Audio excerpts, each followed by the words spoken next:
And we'll go back to us for a minute. We have to we got to look at the board again. 9-5 currently on the 5. Let's roll. Still pretty steady there. Nothing's really changed on the board. Some late money now coming in on the 1 Heavenly Sound down to 7-2. But they're only betting 3 horses here. The morning line, I glance over. He's still up there at 11-1. Yes, David. I know he's a horse that we have seen kick around here at the Meadowlands all season, and you do question his class at this type of level. But Quality Bud was super. The 1, the 5, and the 8 are the only ones under 10-1, under 12-1 at this point. What do you think about that? You going for a double-digit price here in this race? Yes. Well, if the track's really playing the speed, Let's Roll should just roll. By the way, Quality Bud up to 13-1 now. Okay. The only way Quality Bud wins here is if he gets the pocket. I imagine Abatello can gun him from this spot. He's inside enough that he can get there. But that horse is that one-dimensional. You might want to dry your vouchers off. No kidding. I understand. It's rough. We got 40 seconds until this race.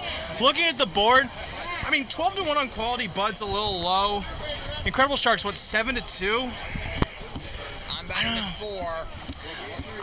I think Exacta's with the 5, maybe like the 5 on top of the 3. That's a decent Exacta, most likely. Because at 8-5, even the 5's value, I think. You know how I always lament that I mispunched tickets? Did you do that? Did you do it again? How can you come up with this if you like Quality Bud in this race? Oh, he went 1, 2, 5, 6. He hit the 2 instead of the 3. He's probably gonna win now. Yeah. I can never complain too much because I mispunched $5,400 once. Did you really? By punching not 1 but 2 wrong numbers. You won it. Yeah. Oh, that's sweet. Yeah. Yeah, I was gonna say if you lose it like that, yeah. that's when the pick 5 ended that night, I went to make a deposit and my account went up by $5,400. I'm like, this has to be a mistake. Right. Because I was nowhere close. So I didn't even get excited until I checked my tickets. Amazing. That is I'm just looking at the cost of that ticket. I hope Ace knows he only has 1 more semester of college. You heading out? No. Oh, okay, perfect. After the race. Perfect. Because we have to say our goodbyes. They're lining up here for the second. Rod gets to eat a sandwich, but I don't. Go figure. 9-5 on Let's Roll. 3-1 then on Heavenly Sound and Incredible Shark. There's a full field of 10. Lines up for the second of 16. This field is at the start, and now they're off. Incredible Shark to the outside, shoots out with Let's Roll, the favorite from the center, also firing. Quality Bud and Abatello blasting for the lead, but the inside, Heavenly Sound beats them all to the first turn. Quality Bud presses on to now try and take the front as Incredible Sharks carried 3 high to the quarter. Let's Roll gets into 4th, ahead of Constantly Sideways back 5th. Then Another Daily Copy sits 6th, ahead of K. Ryan Blue Chip there, then followed by On Duty, then Dubious Claim, and JK Wildfire rounds out the field through a 25-4 opening quarter. Incredible Shark clears to the backside. Quality Bud sits a tight pocket from second as now he's up on T-Trix helmet moving to the half. Heavenly Sound then sits loosely from third, about 2.5 lengths off the lead with Let's Roll from 4th, yet to get underway, while Constantly Sideways now flushes him outside. On his cover then towards the half comes Another Daily Copy as inside On Duty shoots through a gap. K. Ryan Blue Chip moved wide but retreated to the back of the field as they went past the half in 53-1, 27-2 for that second quarter. Let's Roll rocked past Incredible Shark rounding the final turn and now leads here by about 2.5. Quality Bud sits third and begins to angle outside with Constantly Sideways inside 4th. Outside then comes Another Daily Copy up into 4th past 3/4 and 1:20 as they're into the stretch. Let's Roll in front, leads by about 3 as Incredible Shark gives chase. Quality Bud from in between. Outside, Another Daily Copy rallies late. Let's Roll coming into the final 16, still leads by 2.5. Another Daily Copy reeling him in with JK Wildfire to the far outside, but Let's Roll holds on to win by about a neck from Another Daily Copy and JK Wildfire in 1:48.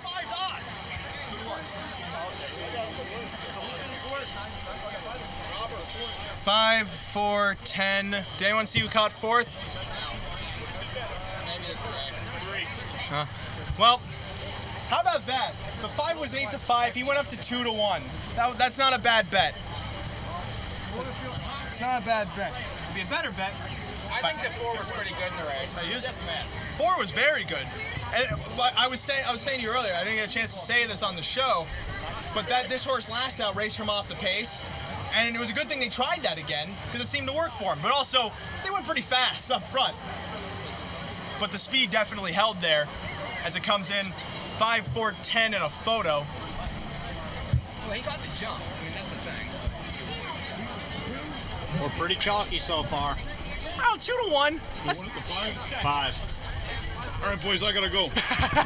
After that, Carsdale wants nothing more to do with this car. I gotta go work. Oh, okay. Just like you are. Oh, you call this work? Thanks for the shirts. Oh, yes, no problem. You want me to do a promo or something? You want me to tape something? Yeah, sure. All right. Just look into that camera. If you want to get real close to the camera, get like real spooky with it. It's up there. But you don't have to get up. Okay, just yes. say boo. No, okay. All right. That's how we're gonna do it. Ready? What you got? Let me know when it's rolling. Oh, it's always rolling. Yeah, come over All this right. way though. What way? This way. Fuck. Can it see me? It's right here. No, we can't see him. My head's cut off, man. It's right here. My head's cut I'm off. telling you to come over this way. That way? This way. I'm gonna hit him. Please hit Ray when you go over there. You tell me that. See his head at all. What are you doing? What do you want me to do? All right, so you see nothing. I want you to peek your head in and say, I love North American Harness Update so much. What time's your show on Friday? 9 o'clock? 9 o'clock. All right. North American Harness Update 9 to 11 Fridays. Don't you dare miss it, brother. Bang, bang. How's that? That was macho. Absolutely awesome. That was macho. Hey, boys. This guy's awesome. We love Garnett. You guys wonder what my pores look like? Thanks, Garnett. Much appreciated. Garnsdale himself excavating the building. All right, I gotta go write Dresden or some shithole that they pay me to Is this write. it? I love it when I get to the 9th race on those tracks. There's no 10th. It's like fuck. I this- just made like an extra. Is this it? That's his too, yeah. If you see security, tell them I'm not here. I will. Okay, boys, have a good day. Garnsdale, ladies and gentlemen. Now at DRF Harness. Lots of alums of North American Harness Update have gone on to have an influence on the media sphere of the sport. Now we have the influence. Michael Carter used to be on this show. We used to have Doug McPherson, although he's now a hot rider or hot walker at Woodbine Thoroughbreds. He also does handicapping there too. I don't know what happened to Brandon Valvo. I hope he's okay. Yeah, he's around. Okay, that's good to hear. 8-6. So we're still alive, yeah, Ron? Yes. 2 favorites so Us far, and but everybody else. I thought the 5 to win was probably a good bet as we look at the payoffs here. 623, 380, 380. For another daily copy paid $8.60 to place, $5.40 to show, and then JK Wildfire I had $6. 10 and 10 on the 4. Look at that $2 exact to 5.4, $61.40. Not bad for a 2-to-1 on top. The triple $6.40, $3.40, and the 10-cent super $2.51.54. Definitely underestimated JK Wildfire. I think because he had post 1 last out, then he had post 10. For some reason, I thought, he's not good enough. But second start in the new barn seemed to help him, and also being off that quick pace. So maybe being off the pace isn't terrible. Well, so far the horses that have finished underneath have come from off of it, but the winners have been on the pace. The winners have been the best horses. So I would say the track is fairly even. Not much to discern so far. One thing that's really great is right across from us, when I was acting like I was catching my flight, when in reality I didn't fly here, they have a spray station where you can cool off. So we might have to do a segment from there, or the rest of the show. The breeze is pretty nice right now. Oh yes, we're getting that wonderful breeze from Monmouth. I could. And we got a 10th this year, so no sunburns. You're still gonna get burnt. No, Pick not. 5 starts this race. Yes. Let's talk about the 50-cent We pick do have 5. pick 5 tickets. $50,000 guaranteed pool, starting here with the Vincennes, which, if you give me a second here, first things first, Got the chalk the parade. Vincennes. Yes. As we have Rich and Miserable, the 4-horse here. He's currently 4 or 5. He's 4-5. Reasonably, though. Reasonably so. I did see Burke pulled the shoes on Homicide Hunter and Mission Accepted, which to me is probably a last-ditch effort on his part, because Mission Accepted threw a massive clunker last out, and Homicide Hunter has not been the same ever since he left Chris Oakes. Well, the no shoes angle is, that's something that's been done here on these big days for quite a few years now. The way the track surface is, you don't need shoes. I mean, it's very forgiving on their feet, so they are basically just gliding over the racetrack. And you saw the one in the first race just run off the screen with that huge last half. And you know, this could be very interesting when it comes to ticket structures in the pick 5. And what kind of helps here too, you didn't do this, Mike, you basically turned this into a pick 4. Because you think Rich and Miserable is a single, but Rod, you used 2 other horses. Yeah, I'm 3 deep to start here in race number 3. The 3, Lindy the Great, I think deserves a little bit of mention here.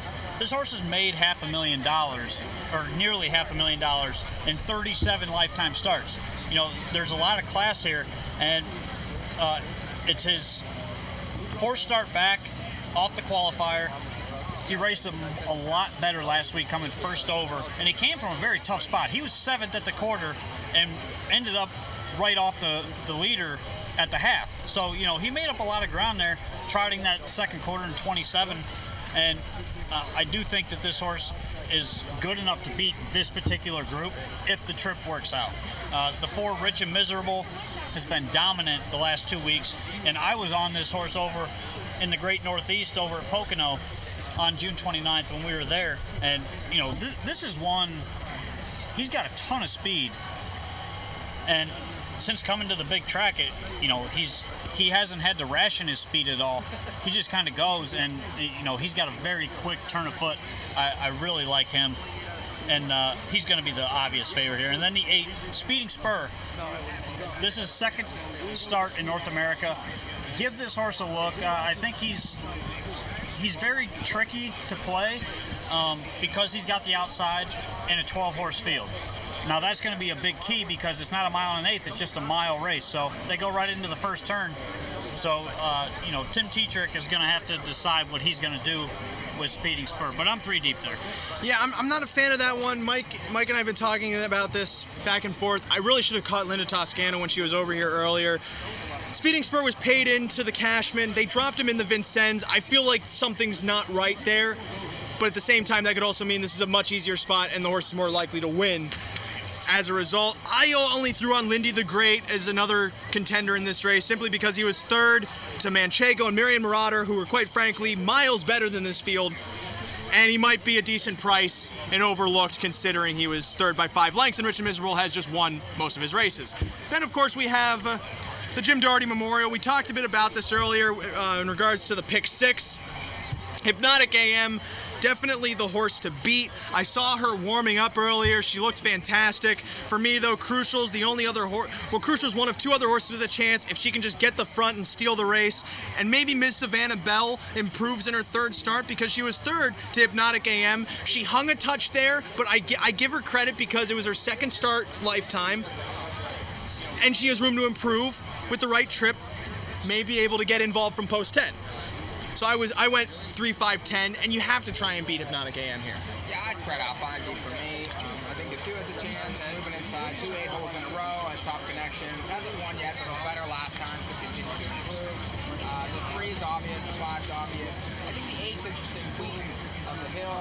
If you remember, this driver won a race on Hambletonian Day last year for Cactor, and basically this is the same connections.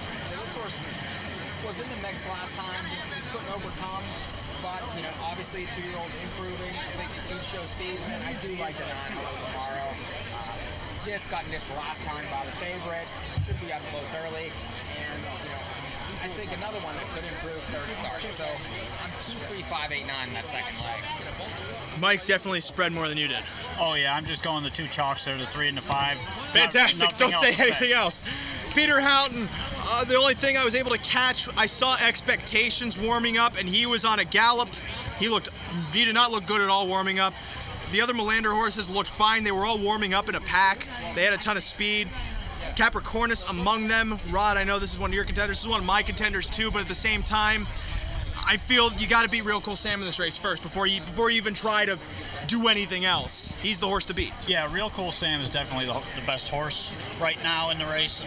Coming off a 154-1 win last week here in the elimination, and did it very easily. You know, he got parked past the half and didn't even phase him. He was very confident, still had some go at the wire, so I think this horse is definitely the horse to beat. But I'm also using two other horses, the 3 Synergy, 2 for 2 Lifetime. Needed that last race after missing a week, and I do think that this horse is quick enough if the setup is right for him. And then the 6, Capricornus. Not a lot to add from what you said. You know, this horse needs some quick fractions to chase, I think, and they've been very conservative with him. But if he gets those fractions to chase, I think he's got a shot for a slight upset. Again, Mike, you have to be Real Cool Sam. I see you try to, just because you can't just keep getting favorites in the sequence. Yeah, so I do think that he's a must, but then, I'll use the 3 Synergy, who, again, I'm going to pull that up when we talk about the last leg. Elimination. Probably could end up either on the front or in the pocket, and, it's 2-year-old drivers, so just thinking of that. You guys touched on the Shady Daisy. That's race 6. Rod, in this sequence, you're just using Warwick U-Butte, Tall Drink Hanover, totally avoiding Stonebridge Soul. Yeah, I'm short in this leg.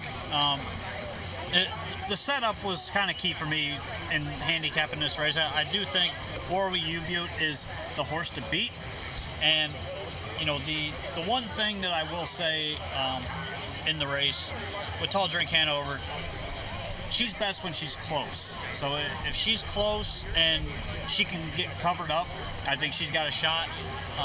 The price, I don't know what kind of price you're going to get there. That it's kind of one of those that's a wild card on the price, because the morning line is very short at 5-2, but I think you're going to get a higher price than that.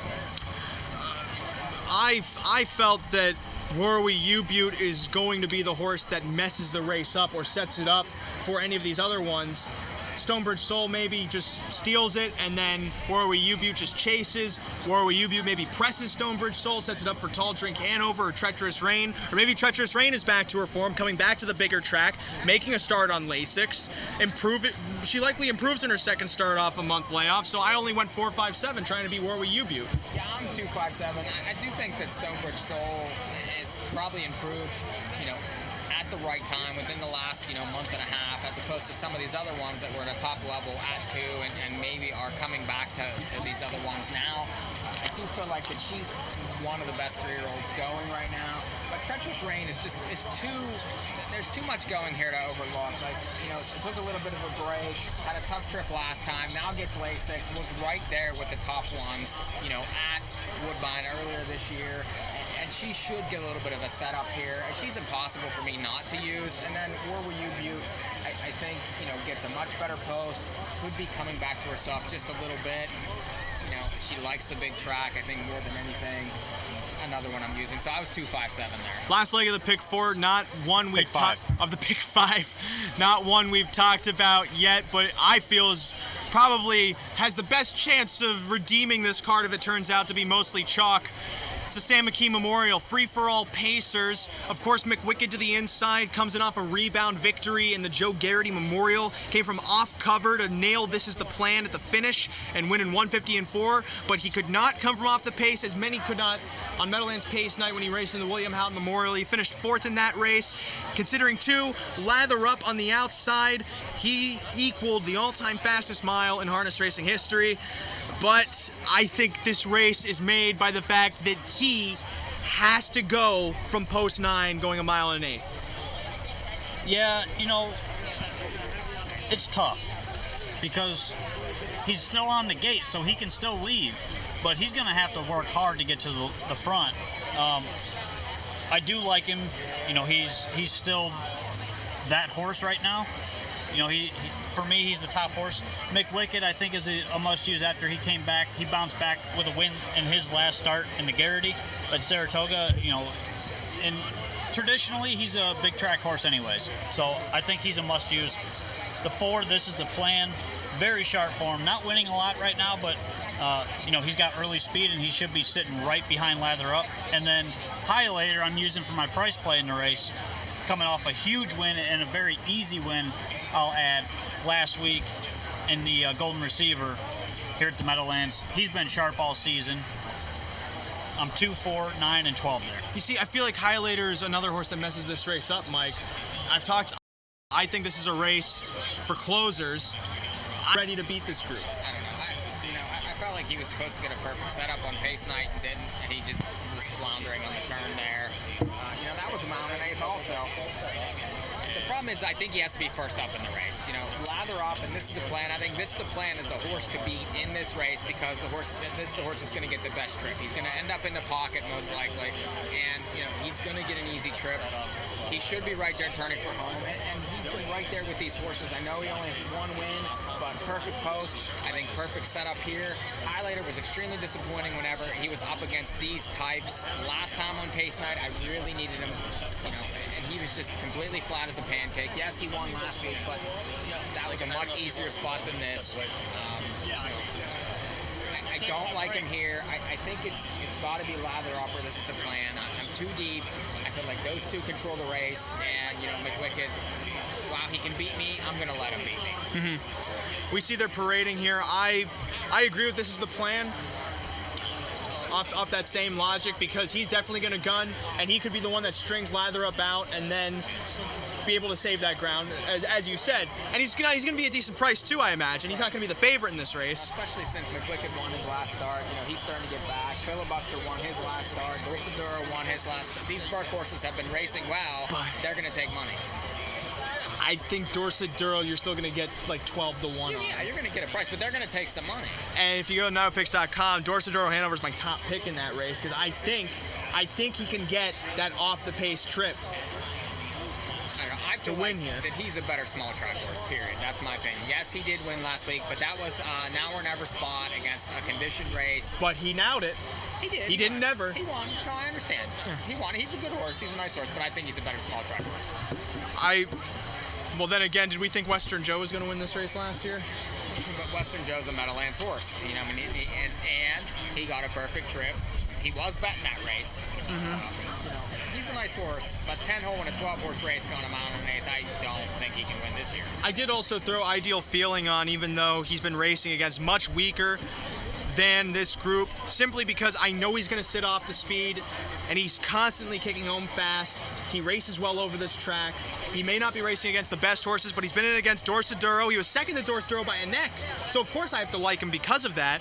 He was also second to a lot better Wheels on Fire, Hayden Hanover, horses we saw racing earlier, of course, in the lesser dance, but I just feel that he could be another one that could capitalize off a stalking trip. That, of course, is in the Sam McKee Memorial. I like the driver switch there. I like the post. I just feel like that this is an extremely difficult spot for this horse. I mean, this horse is an overnight horse facing stakes horses. So, I don't know. I mean, you're going to get every bit of 50 to 1 on him. Meantime, we are coming up to post time for the Vincennes Preferred Trot, $60,000 purse as they're coming by us here. Looking at the board, 22 to 1 on Lindy the Great's not a bad price. That is not a bad price. Took a lot of air last time. I thought raced well, but faltered when it counted, and that's a bit of a problem for me. I don't think faltered as much as the other horses went away from him. Because it was a 50-2 mile. Manchego sprinted that last quarter, as did Marion Marauder. This is a drop in class, in my opinion. Well, the horse was 95 to 1. And he went first over. Yeah. That tells me something, at least. I do think that he has possibilities for underneath, especially off that last race. But they're going to have a hard time beating the 14. And of course, that's also why he's 4 to 5. Speeding Spur taking a ton of play here at 5 to 2 off that last race. Underneath. 7 at 75 to 1. The fact that you remember the last time he won here at the Meadowlands, and I bet my pick 4, and you were like, that was a tough beat. He was the only horse I did not use of the 4 I liked, simply because I didn't think he'd go wire to wire. That was against Numbers at 12,000. He's in way tougher competition here. I agree, way tougher, but he gets a driver switch. He's going to be off the pace. but I think maybe ends up second or third over in the race. You're getting, 80 to 1 to try to have this horse fill out the try or the super. You can do a lot worse in here. It's also hard to try and predict the pace setup of this race because you look at the field. Pinkman likes to be on the lead. Homicide Hunter sometimes is on the lead.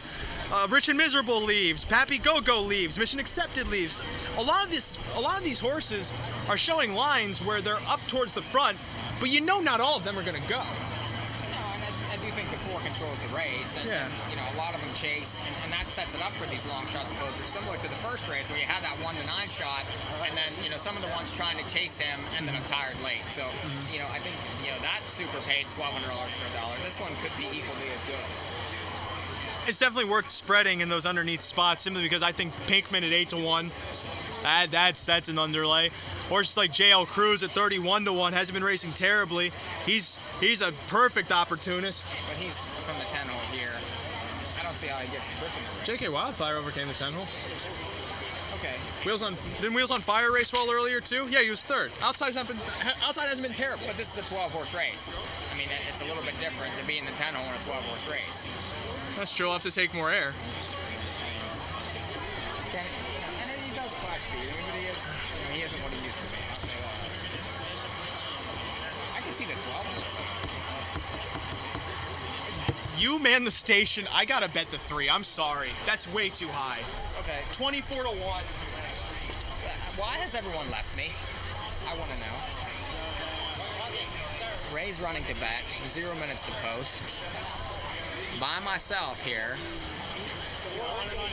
looking at the board, 4 to 5 on the favorite, Rich and Miserable. I think, if you can get even money on this horse, you probably should take it. Really, a fairly easy spot, I think, for this one, especially given the post.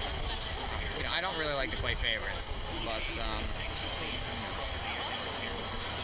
I just think that this horse gets the best setup here. Is racing the best out of all of these right now. And it's definitely gonna take some beating, but I'm looking at playing a dime super currently, using some long shots underneath. And that is kind of the beauty of the dime super. A lot of guys don't like them, but I found that dime supers can be very profitable, especially in big fields with big prices. If you like big prices, you can spread a little bit and make a score on a dime super. So, low minimums aren't for everybody. They do increase handle. I think that's one positive to them. And guys that want to play for more money, play for more money. There's nothing wrong with that. And hopefully Ray returns so he can call the race, because I won't be calling it. I don't know where he went to bet this horse. I could have just punched a ticket for him. And they're getting ready to go here. Even money on the 4. Right now, you got 2 to 1 on the 8, taking a ton of late money to start the pick 5. It's post time! Here's Ray. Stacking over there. He is. There you go. 4 to 5 on Rich and Miserable. 2 to 1 on Speeding Spur. 7 to 1 on Mission Accepted. It's a more than full field of 12 aligns for race 3. The $60,000 Vincennes Trot. They're in motion and approaching the start.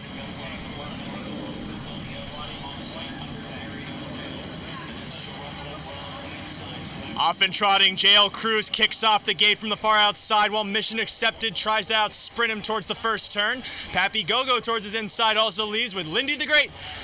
And Pinkman towards the pylons around the first turn. Pinkman takes control as Mission Accepted now swoops up towards second. Away third from the second tier, Top Flight Angel. While on cover, Lindy the Great now gaps a touch, racing in third and advancing towards the new leader, Mission Accepted, coming past the quarter in 26. And 4. Backside bound is Lindy the Great. Looms past Mission Accepted to take the lead, while Pappy Go-Go catches his cover, now left uncovered in third, with Pinkman shuffled back to fourth. Then JL Cruz now second over fifth. Inside sixth, Top Flight Angel, as they're then back outside to Dave Miller and Homicide Hunter third up. Past the half in 54 seconds, 27-1 for that second quarter. far turn bound, led by Lindy the Great. As Pappy Go-Go applies mild pressure, a length and a quarter off the lead. Mission accepted, sitting a perfect trip now up to take second. With to the inside, Pinkman and JL Cruz tipping 3 high, coming to 3/4. They're then back to Homicide Hunter needing racing room, ahead of, or wide of, Top Flight Angel. And then towards the back of the pack, Sirocco Rob locked in, Rich and Miserable, looming wide towards the back as they're past 3/4 in 1:22. And one Mission Accepted rips past Lindy the Great as Pinkman tips off the pylons to chase Mission Accepted into the 8th pole. Lindy the Great retreats inside Sirocco Rob, rallies late with Top Flight Angel into the outside speeding spur. Mission Accepted leads by 2 and is going to hold here in the Vincennes. Far outside, Homicide Hunter for second? I can't see the colors from here, but 1:50.2 by Mission Accepted. Okay, I ran all that way for Lindy the Great to not go wire to wire. How about the 4 running? It's completely killing every ticket I have. I don't know what that's. Burke pulled the shoes.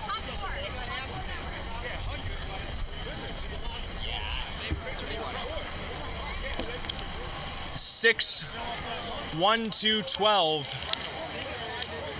I mean, this horse has been awful for 2 months. You know, you want to take 5 to 1. Well, look at the horses he's been in against. A lot of them have been in against them. I know, but pulled the shoes. They pulled the shoes. And the last time this horse was any good was June the 1st. But you know, you get the 3 to 5 shot to run, and all of a sudden the race, you know, gets wide open real quick. I think the 2 may have got second there. No. No, it was the 1. It's Pinkman. 6-1-2-12. 6-1-2-12. Probably the top 4. It is a photo, but by the looks of it, 6-1. You get Tyler Buter in a big day, in a big race like this, and this is what happens. Where even was he? He didn't get away, and then he galloped. Ah. Oh, there's an inquiry, of course. Yeah, I bet. Oh, man. I could have just saved my money there. It's against the 2. It's on the 2? Oh. They're going to be showing the inquiry here on the feed in a second. Somebody tried to force their way out. It is it Dave Miller? Can you get clearance? How many times does he do this? All the time. Well, let's first off see if that's what happened. So here we see the head-on feed. Homicide Hunter, I'm pretty sure, is 3rd over. I think that's Rich and Miserable going off stride. I can't tell from this angle.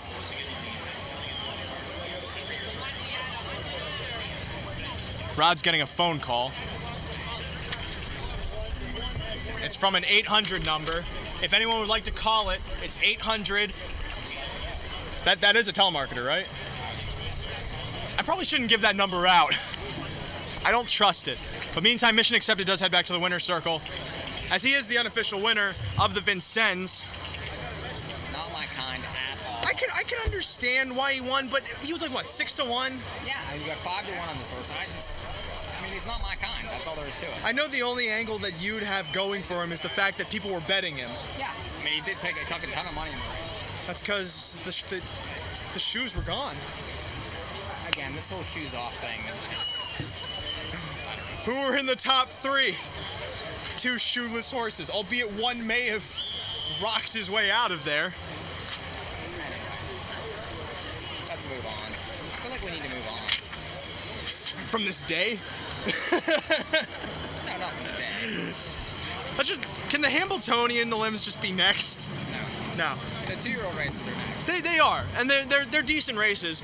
Look at that, $400,000 bet here on the Vincennes alone. They've got to beat Handle from last year, I'd imagine. Oh yeah. They'll have, especially since they're offering superfectas on every race now, and they have the mandatory high They fives. did that last year. I don't remember them doing that last year. Oh.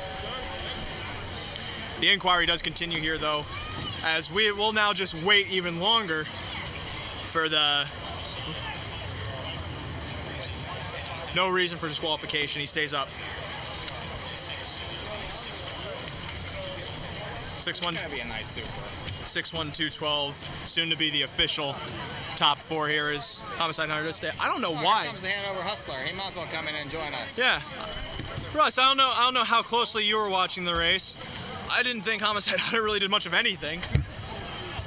Uh-oh. Russ is already at mess. He must be off to a bad start.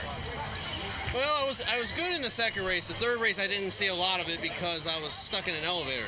Why? Oh, you got I got Trump Nation. Oh.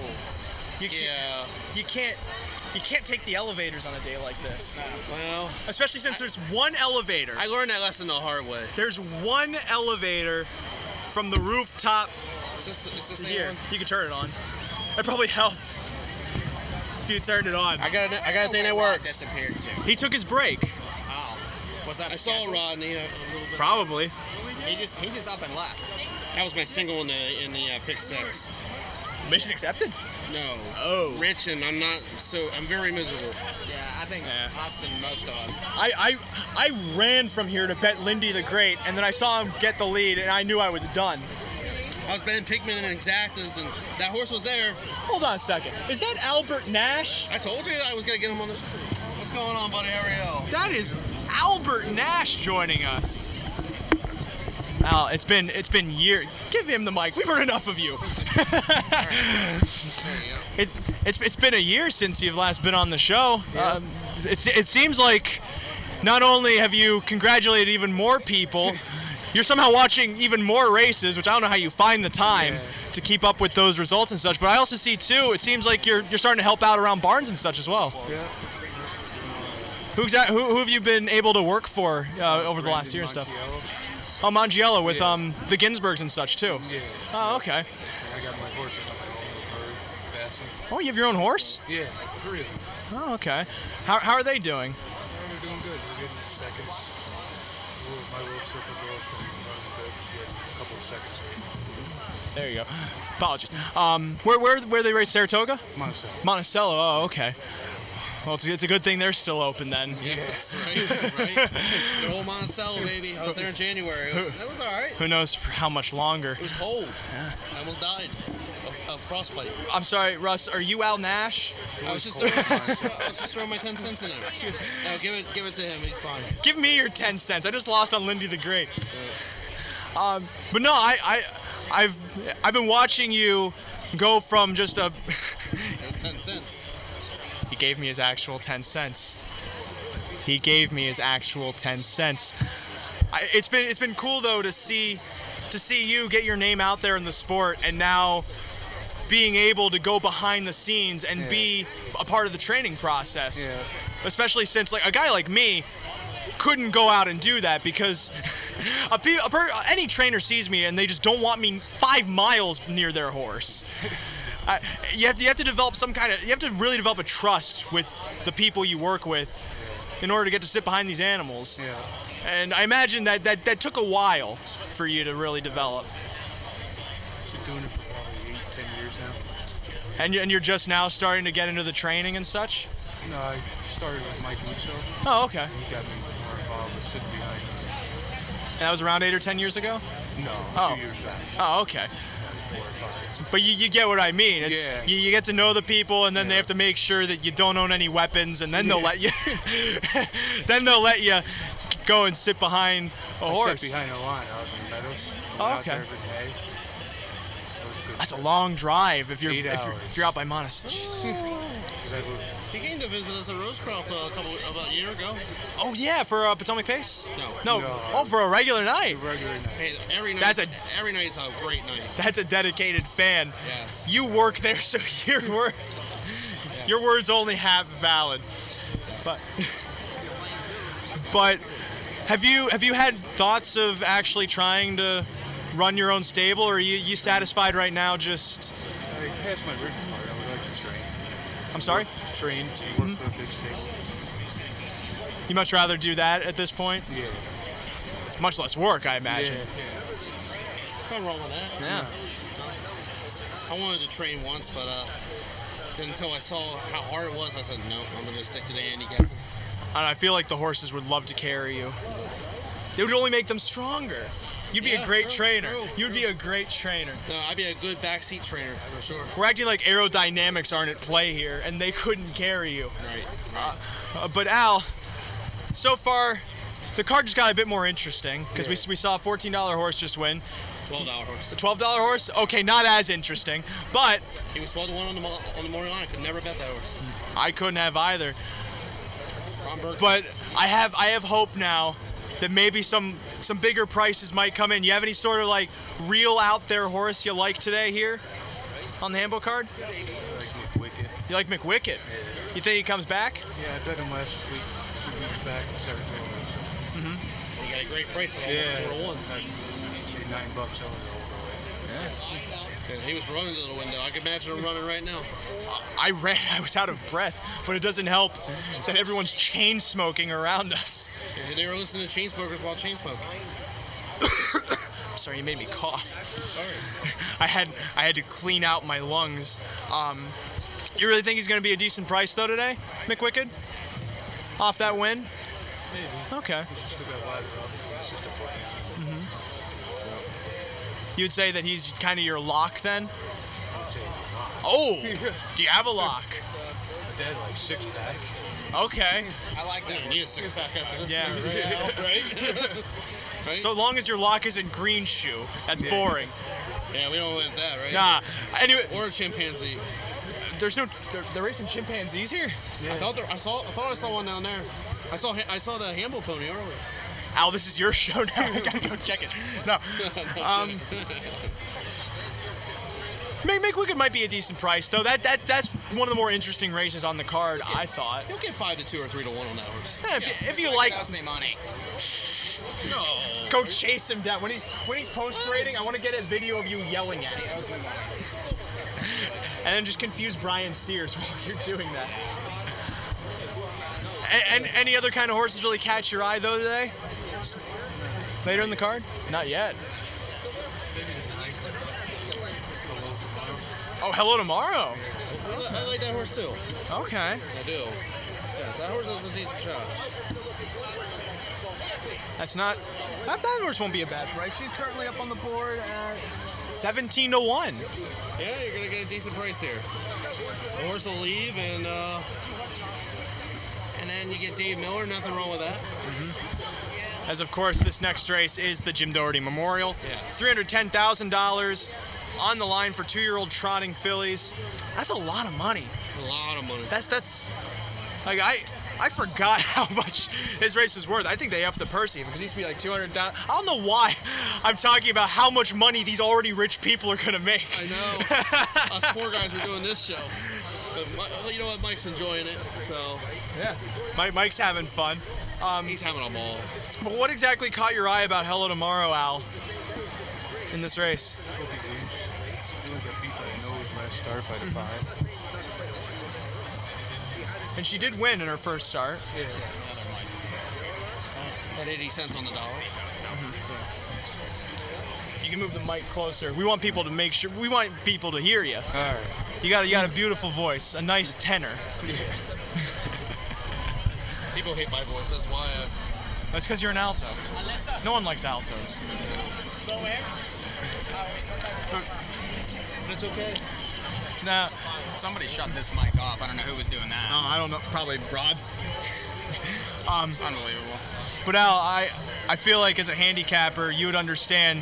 When looking at this race, Hello Tomorrow definitely is a nice looking horse, but how do you convince yourself that she can beat Hypnotic AM off of that race? Because it seemed like Sears thought he had the race measured, but then once he asked her, she responded in a way that I did not see any other horse do in their eliminations. And still only won by a nose. Yeah, but that was enough. What about Crucial? If the speed can hold, I think that horse definitely is capable. She's the only other one in this race that seems able to out sprint Hypnotic AM. But even then, I don't think Sears was asking her for all she had. Put the feet up. Yeah. Oh, post parade time. Well, they're getting ready to post parade. There we see Jessica Otten with Dave Little. Part of me wants to just like stand behind them and We wave. got the Beauty and the Beast. You know, like that movie. That was a great movie, wasn't it? We won't tell which one is which. The Jim Doherty Memorial. Russ, it's like you and I. Am I the Beauty or am I the Beast? Well, you. I feel like we each are both yeah, in a way. A little bit of both, right? The All-Star Buglers, Jim, Pat, Chip, and Donald. That's not their names. I did not catch their name. How about you, Mike? Did you catch their name? The All-Star Buglers. We'll just call them Manny Machado and Bryce Harper. Let's just call them. Post-parade time, Salisbury Hill leads them out with Scott Zeron driving for trainer Andrew Harris and the ownership of Howard Taylor, Roach and Stables, and William Donovan. Of course, up on the board currently at 25-1. Then right up next, the 2 Panem. Tried to go wire to wire in her elimination, but the Nancy Johansson trainee could not. Dexter Dunn drives. Crucial, the 3 did go almost wire to wire. Quarter pulled to the top for trainer Ron Burke. Behind them, a black screen. Did the feed cut out? This is wonderful. Why did that happen? Their feed blacked out. It's live, but it blacked out. Yeah, they're on. That's back. It's back. There we go. Marv, the producer, screwing it up again. There goes Word of Honor, the 4 for Team Miller of Miller and Miller Enterprises. Hypnotic AM, Brian Sears, of course, driving for trainer Marcus Melander, wearing the colors of Courant Inc. 6 then, Dune Hill as Andrew McCarthy driving for trainer Ron Burke and owner Joe Scala Jr. Sherry Lynn's Lady, the 7, trained by Jim Campbell with Tim Tetrick in the bike, followed by Orianne Killstrom, driving for trainer Per Engblom on Queen of the Hill. Then Hello Tomorrow, another Per Engblom trainee, this one with Dave Miller driving. Oswald to the outside, catch driver extraordinaire Jimmy Tactor behind the 10, Ms. Savannah Bell for trainer Per Engblom and owner Al Libfeld. That's the field of 10, only 7-5 here. I thought Jimmy Tactor was retired. He's anything but tired. You're right about that.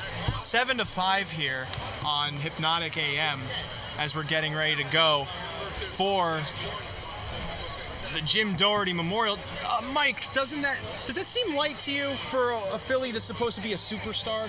Or is it because it's a 2-year-old race? I don't know. That race was a little too close for comfort last time. You got 2-year-old trotters, who are vulnerable, I think, at any point, at any time, really. I don't know. I mean, do you really think this horse is a superstar? I mean, is that what you... Because I don't get that. I saw Sears give her 2 taps of the whip in the elimination, and she went right past. Yeah, absolutely. And could she do it again in a much easier fashion this time? Probably. She could, yeah. She could, or she could get herself in trouble. Mm-hmm. Yeah. Similar to Rich and Miserable last time. Oh, I'm going to be thinking about that on the car ride home.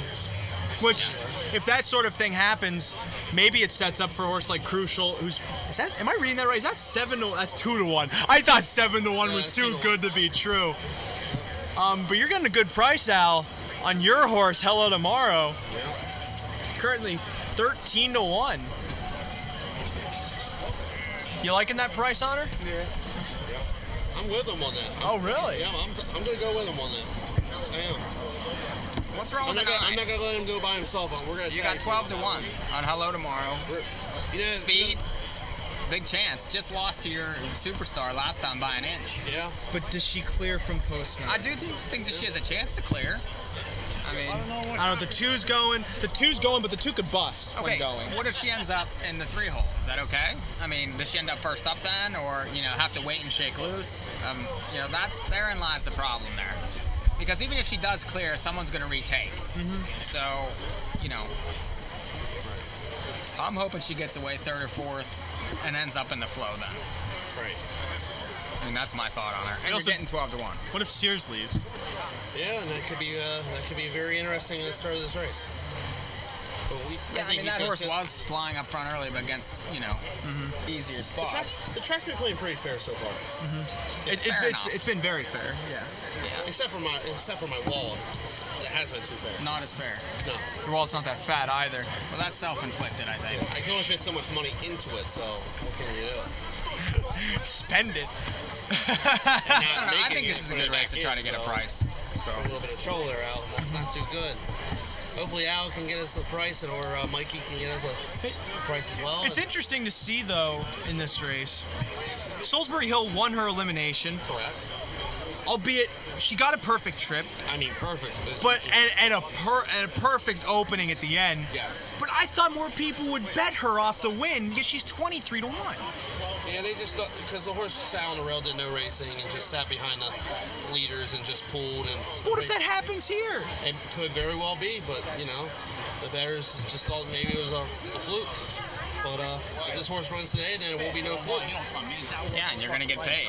And you can do you're a lot gonna get worse. paid, and you're not going to be rich. Well, you're going to be rich, but you're not going to be miserable in the process. Well, 60 seconds to post. One thing I do have to say about your horse, Al, is just on the backstretch, she was really light on her feet. She looked like she was ready to race just off of that little glimpse I caught of her. And I hope you have her to win at 12 to 1. I hope you have your bets in already. No. Wait, make a bet. Better get up. Al, I'm worried that you're gonna not make money here then. As they feed the Hambo pony.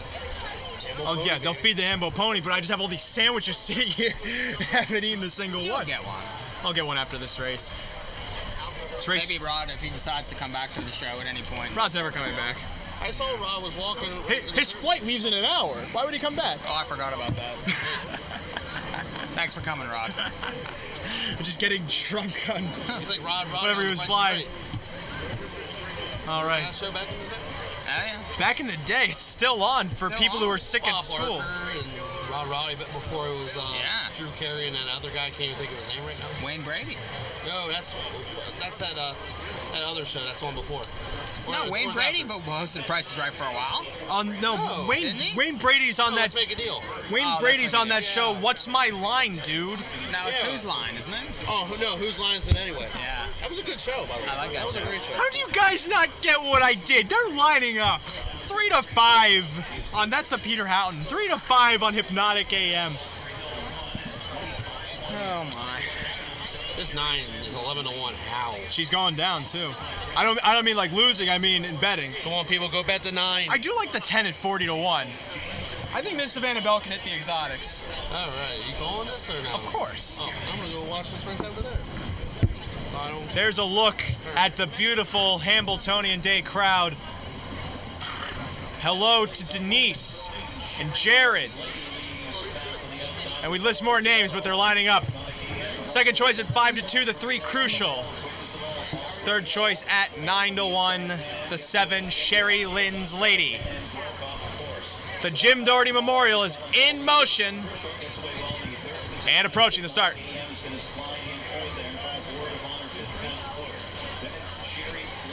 Often trotting Sherry Lynn's Lady, leaving towards the outside with Hello Tomorrow. And the rest of them to the inside, Crucial and Salisbury Hill from the pylons emerges on the top as Panem goes off stride, rounding the first turn. Hello Tomorrow ranges up towards the leader, Salisbury Hill, to the quarter, while Crucial sits third. Hypnotic AM is then fourth ahead of World of Honor in fifth. Sitting sixth, Sherry Lynn's Lady to the quarter ahead of Dune Hill. They're then back to Queen of the Hill, wide of Ms. Savannah Bell, and Panem off stride around the first turn.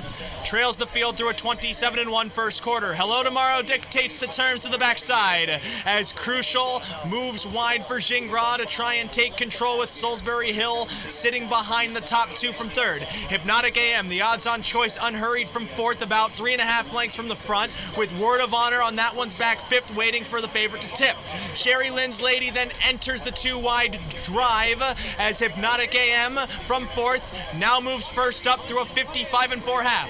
28-3 that second quarter. Crucial leads the way to the far turn. Hypnotic AM advances closer to the leader and now matches strides with Hello Tomorrow locked in the pocket. Shuffled back then to the inside. Salisbury Hill with Word of Honor second over. Sherry Lynn's Lady third up in a flow that's now stalled. Hypnotic AM neck and neck with Crucial to the inside as they pass 3/4 in 1:25 and 3, 29 and 4. Hypnotic AM trying to get past Crucial. Then in the pocket, looking for room. Hello Tomorrow off cover. Sherry Lynn's Lady towards the center as Hypnotic AM now puts away Crucial. Sherry Lynn's Lady moves up into second as Hello Tomorrow splits horses, but Hypnotic AM strolling away with the Jim Doherty Memorial to win here by 2 from Sherry Lynn's Lady and Hello Tomorrow in 1:53.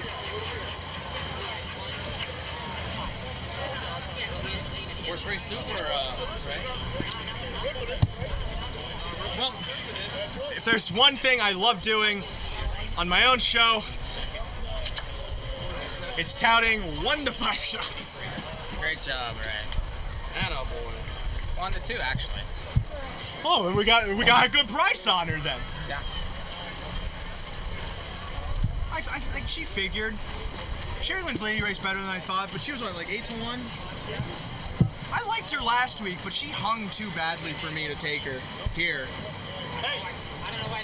Yeah, that horse wasn't really on my radar, really. So. 5, 7, 9. The 3 Crucial looked like held on the 4th.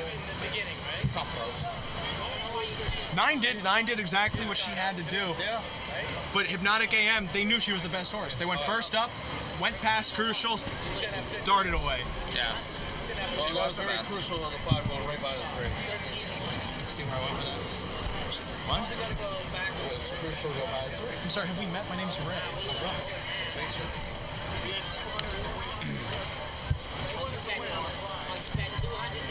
5793, the unofficial top 4 here, 153.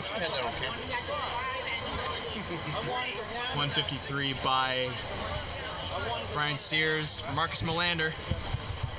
That's one of potentially 15 wins today for Marcus Melander. I don't know if he can get that many. A very busy There's what, man. 30 races left? So lots of races to go.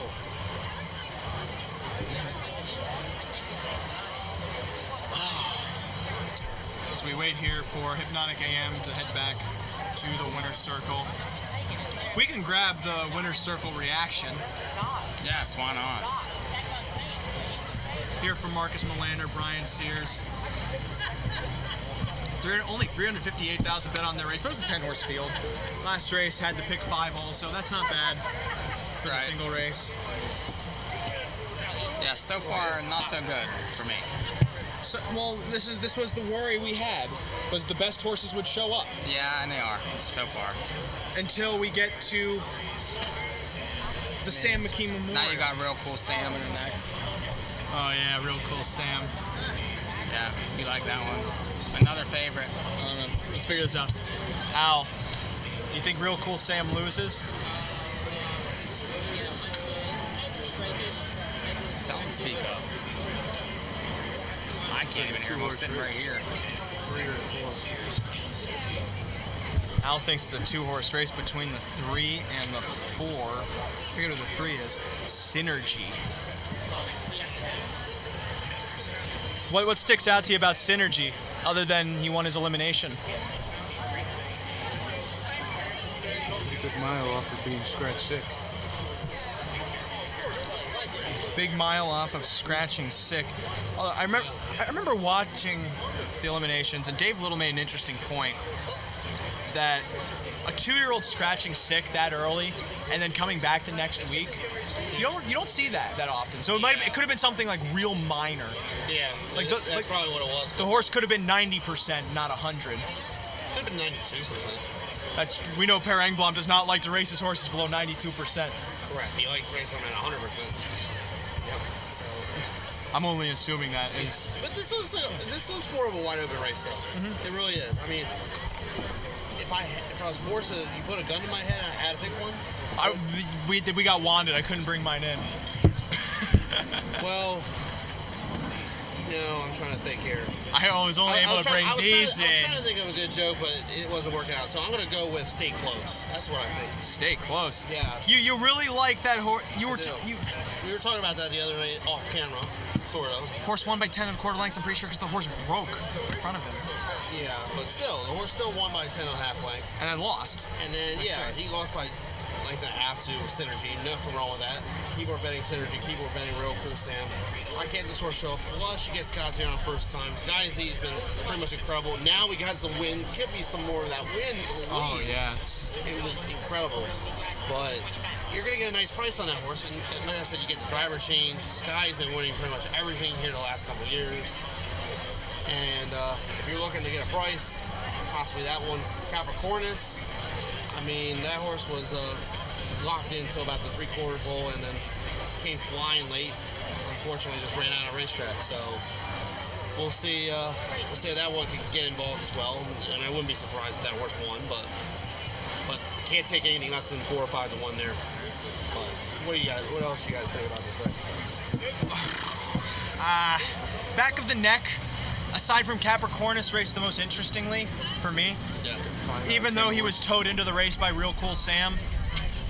The fact that he came from off the pace makes me think that maybe he's a bit more of an interesting horse than these other ones that just kind of sit close. Expectations looked awful warming up earlier. Yeah. That horse was breaking left and right. I wouldn't be surprised if he broke here. But hopefully he stays on the stride. For me here, you got to beat Real Cool Sam. And then I just only have Capricornus in back of the neck to tout underneath, so I don't know what kind of exotic you can really get from that. Just gonna play there. And you got to beat Synergy. Yeah. Well, what's the price on the? They haven't put the prices. Oh, they put the prices up for the last race. Finally. I don't know if you want to get that to the crowd first, and then we'll see what they're like. As we see, it is official.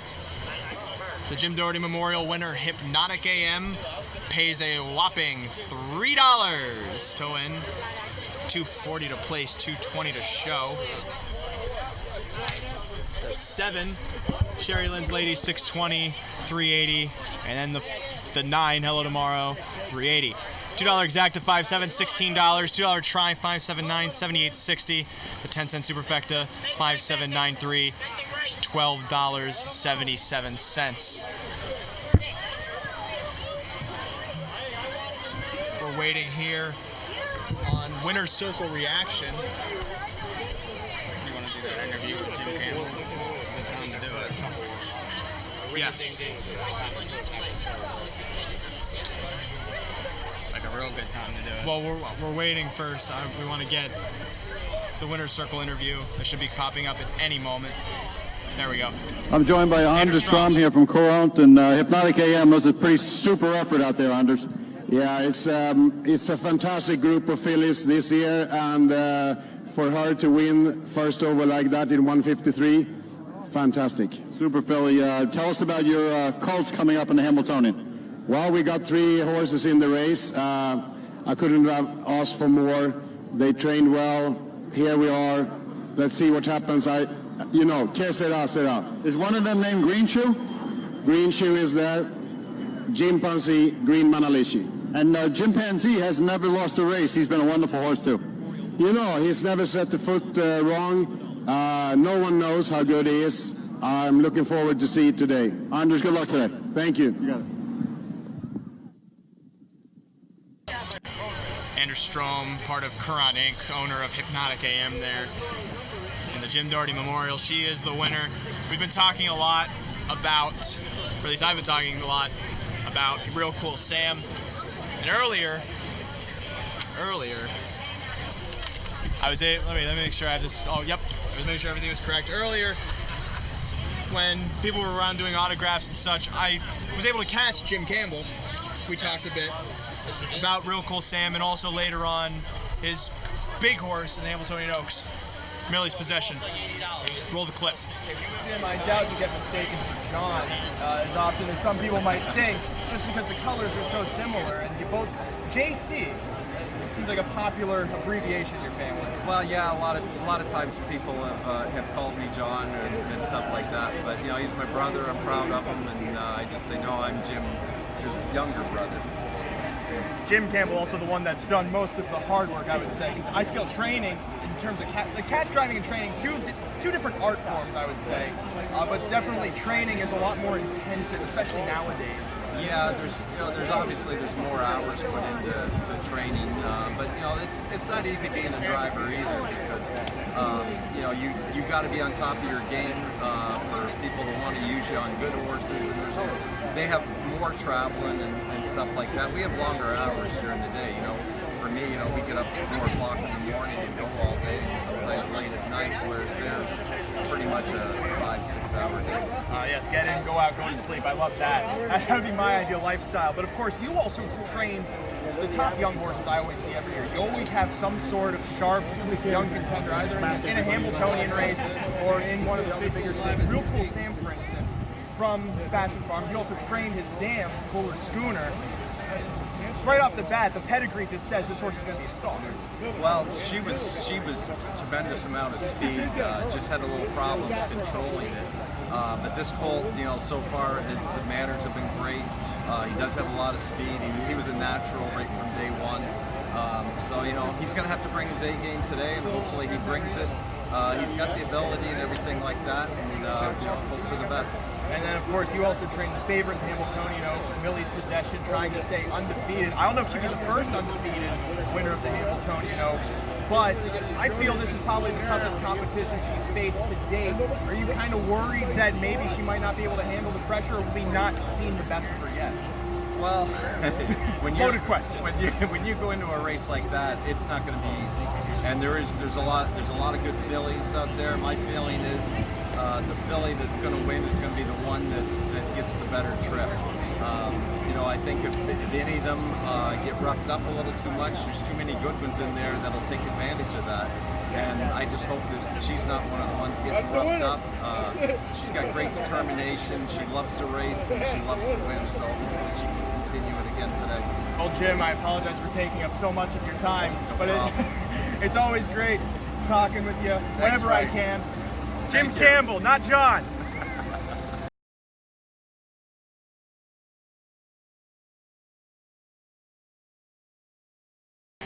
Don't call him John. I forgot to turn the mic back on. We're back. I forgot to turn the mic back on. Thanks. Okay. You want a sandwich? No. We got. Feel free to have a sandwich. We got. No. Really? You're not famished?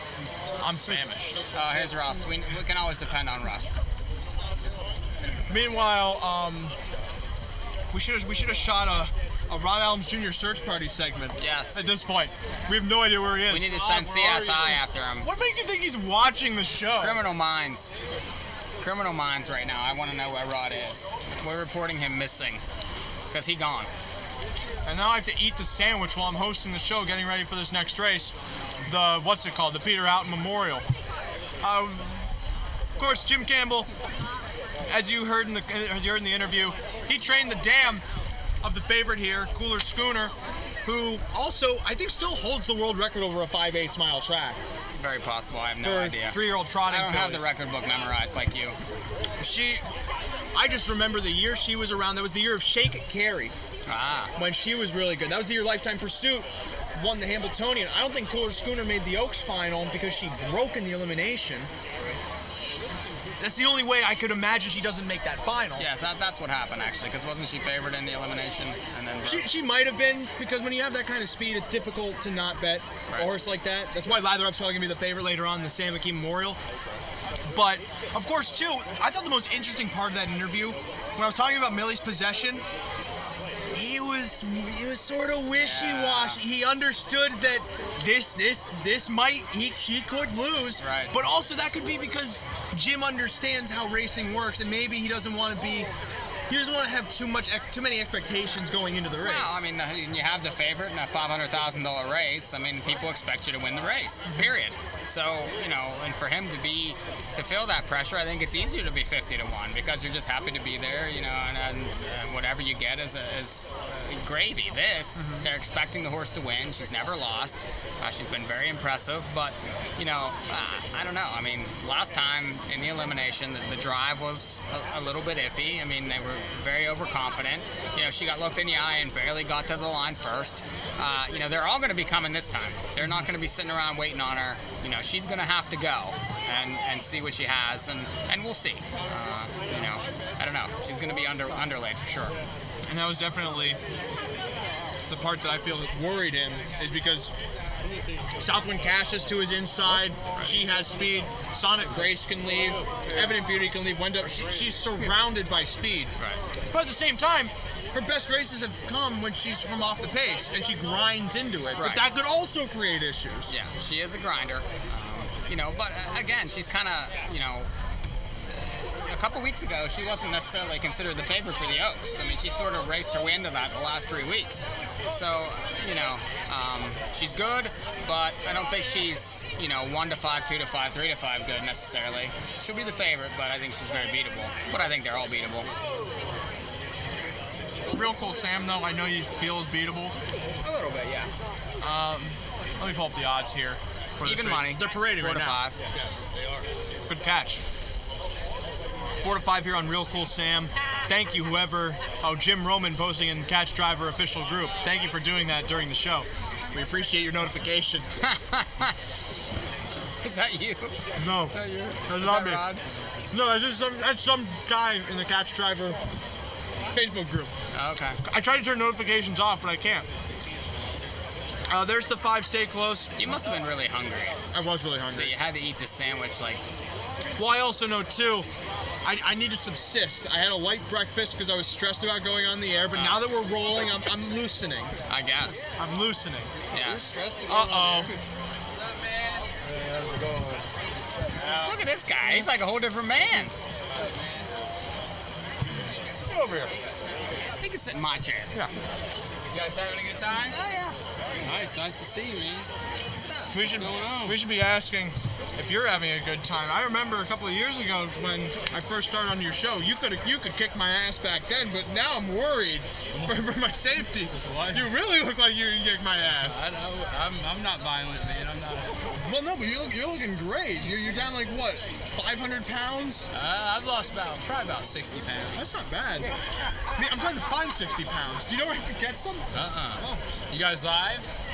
Yeah, we're on the air right now. Nice, man. Nice. That's awesome, man. A long way this little show has come. That's awesome, bro. Yeah. Keep waiting. That's a great job, man. Thank you.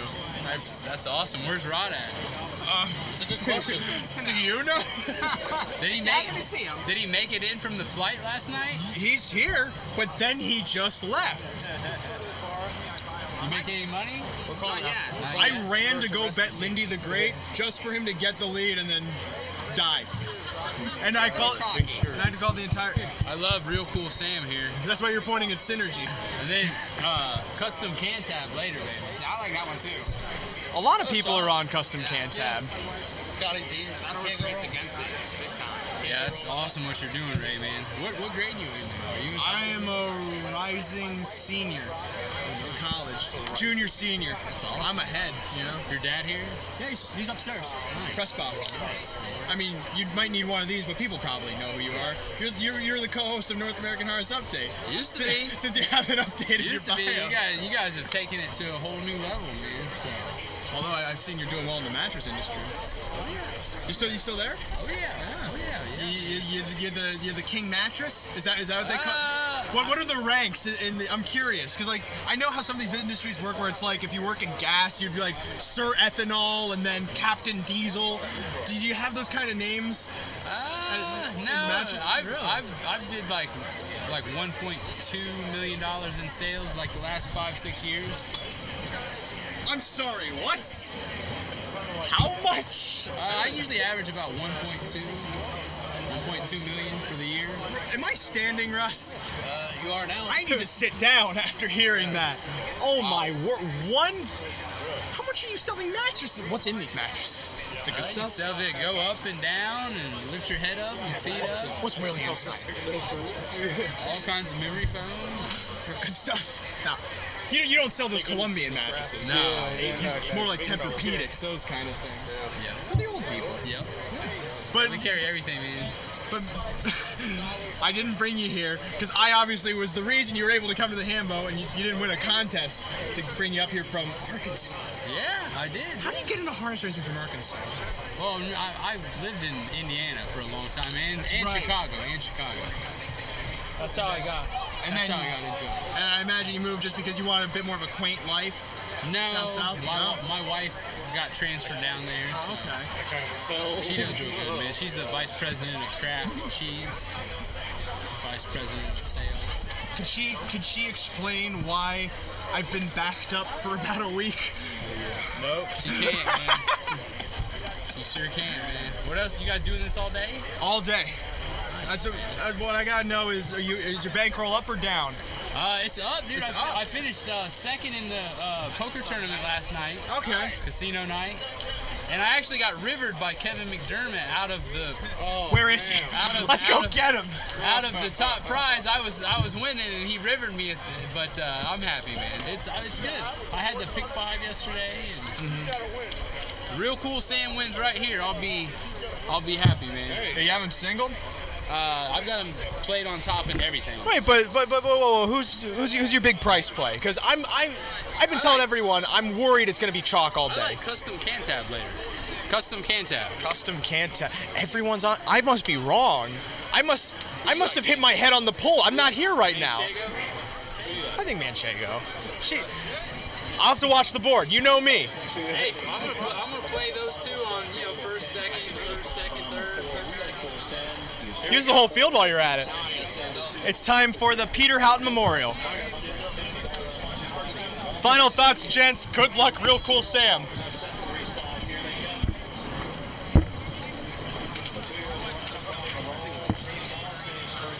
Second choice then at 7-2, the 3, Synergy. Third choice at 5-1, the 6, Capricornus.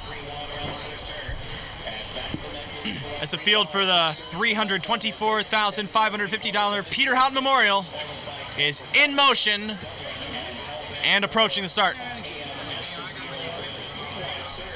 Often trotting, Rome pays off.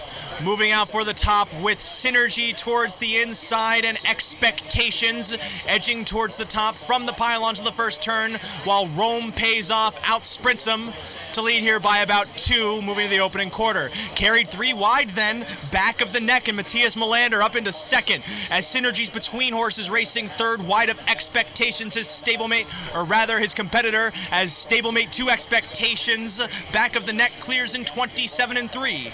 Rome pays off, his stablemate yields for second, now making Synergy go the long route to the backside. Then sitting fourth, shuffled back Expectations, ahead of Real Cool Sam in fifth. Sixth then on top of the hill, followed by Stay Close, then towards the back Capricornus, Dublin, and Hellbent for AM. Synergy clears to the half. Swept up to lead by a length and 3/4 from back of the neck, sitting the pocket. Expectations angles out from fourth, locking in. Rome pays off through a 56 2/2, 29-3. That's 28-4. That second quarter. Expectations rounding the final turn, pressure Synergy a neck away, while back of the neck sits pocket third. Real Cool Sam in a perfect spot, second over, only 2.5 lengths from the front. Then shuffled back, Rome pays off. Third up in the flow, comes on top of the hill as they come to 3/4. Synergy leads Expectations in 125-2. Real Cool Sam now unleashed here by David Miller, while back of the neck looks for room to the inside. Real Cool Sam now rallying past Synergy, coming into the 8th ball. Back of the neck looks for room to the inside, while Expectations moves up to take second. Then Rome pays off and Capricornus, but Real Cool Sam cruises to a 153-1 win in the Peter Houghton.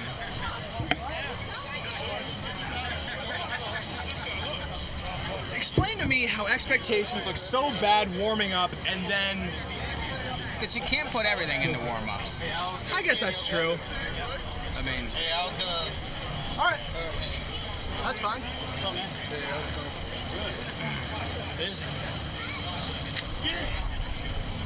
we had lots of guests so far. We had Russ. Yeah. Al. Jason Day. Jeremy Day. Jeremy Day. Jason Day's the golfer. Who did get third? I only saw Real Cool Sam win. I'm waiting for the replay. Here, hold on. 4, was it 6 maybe? That's what he's wondering. Yeah, that's got the quarters. What up, bro? Here we go. You might have got third. 4-7. Cool Sam, I did just a minute ago. No way The that one- horse loses. The one was third, I think. One. That horse was loaded. Perfect trip though too. 4-7. One, I think, was third. 4-7-1. 4-7-1 top 3 there. 4-7-1-6 I think. No, Top the 4. six, yeah, the 6. Six got it? I don't know. On the low end, it looks like one. 4-7-1-6. One got it. 4-7-1-6. Price underneath. I thought the 6 got it. Watch out for Orianne The Killstrom. inside now is like the huge angle, right? My prediction was that guy will not be in the winner's circle today. Really? You don't think Queen of Tricks has a chance to win the Oaks? I don't think he'll win. He'll win a race today. He might get second. He can win here. He's won here in the past. He drove DeOne. Remember DeOne? The only one. The one. Yeah. I remember that horse. No, I ain't had time. I did a 3-team parlay yesterday and hit it. I bet 100 and got back 613. Nice. Baseball. You must have had a big price in there. What's that? You must have had a big number in there. I did the run line, where they had to win by 1.5. 1.5. Yeah. How much money do you have? He just sold 1 million in mattresses. The mics are off. I'm not. I mean, a lot less than Crawford Farms. Right. Oh yeah. I'm a small fry. I will tell you this: watch out for Thunder. Yeah, when's he coming back? 10 mile, first leg of Sire Stakes, August 11th. Are you? Sunday, August 11th. He's 3 now. Yeah. You aiming him for Grand Circuit week or Grand Circuit fortnight? He's eligible for a lot of the late year stuff, futurity, and all that stuff. But we'll see how Sire Stakes goes first. Yeah. Those at least go for good money. Watch out for him. He's ready. He's ready to rock. We're looking forward to seeing him. It wouldn't be shocking. I'll stop back by there. Oh, All right. Cool. maybe with better than a 1-2 shot. Custom can tab. You know, when everyone's still here for race 13 after the Hambletonian. Oh, you're back. Oh, Russ is back. He's back. I'm gonna fix that camera. Let's We go need back to turn to the race. the volume up on Al. He's On what? Al's a quiet guy. He's real quiet. Like, I couldn't even hear him. He's sitting right there. Oh. Yeah. I feel like I could disappear for like an hour or two now, I guess. Ray had to eat on air because I told you go take a break. I need to get a cold drink. That's what I need to get. What's unfortunate is I cannot. Well, I will say this: I cannot fix this awful camera. You guys What's the matter with it? were wondering where I was at. It's just the brightness and contrast is off.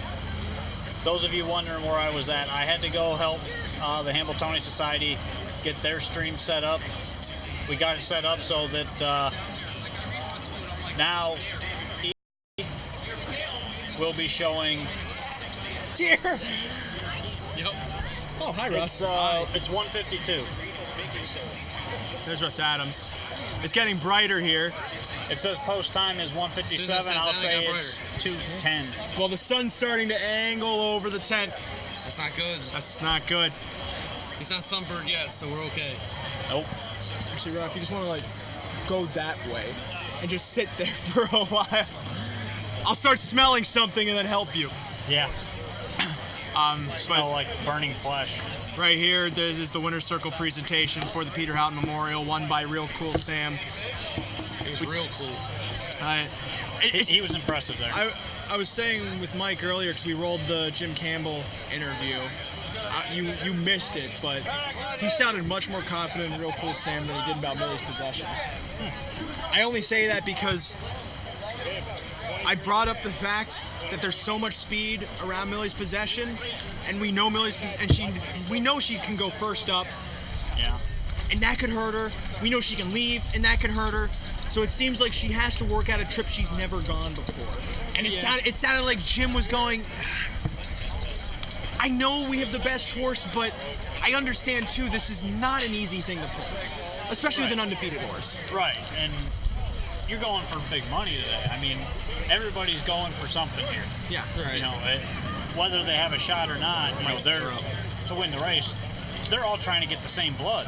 So the thing I think a lot of people overlook is when you're going for this kind of money, people aren't just going to sit there. Oh, you know, yeah.